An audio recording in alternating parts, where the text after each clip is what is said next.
Saya dah terbayang lah. Saya terbayang saya ni lagu ni dekat AJL. Mempersembahkan anugerah juara lagu ke-38.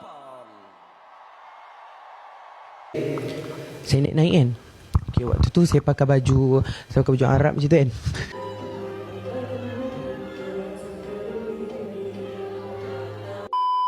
Tiba tu ding ding ding ding ding ding ding ding ding ding ding ding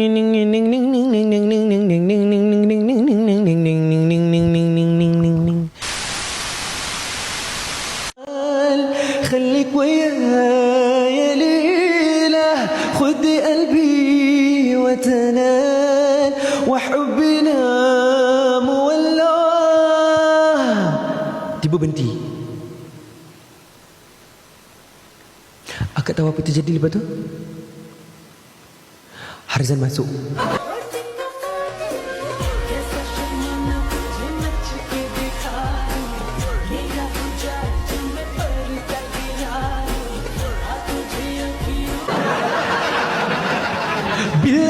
Bila habibi renungku dunia rasa terhenti. Suaramu babayu menyapa, cukup lembut senyummu, cukup indah pandang matamu.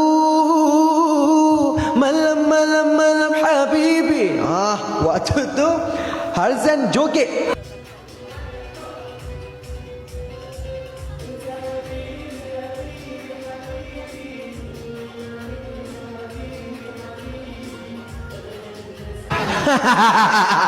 Memang keempat satu Malaysia.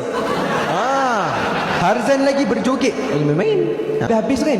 Albina waktu pocok-pocok tu kan semua naik atas pentas dulu semakin. Kiri, kanan, depan, belakang.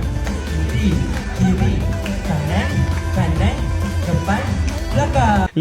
Lepas tu yang bahagian joget-joget kan, kita letak kat atas dengan Cikgu Ana. Okay. Ready?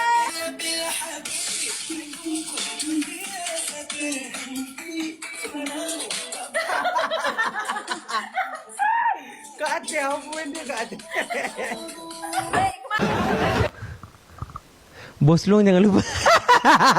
1, 2, go. Bila habibi. Bila habibi. Bismillah. Bila habibi. Gitu. 1, 2, go. Bila habibi. Renungku dunia rasa terhenti. Astagfirullahalazim. Ya Allah.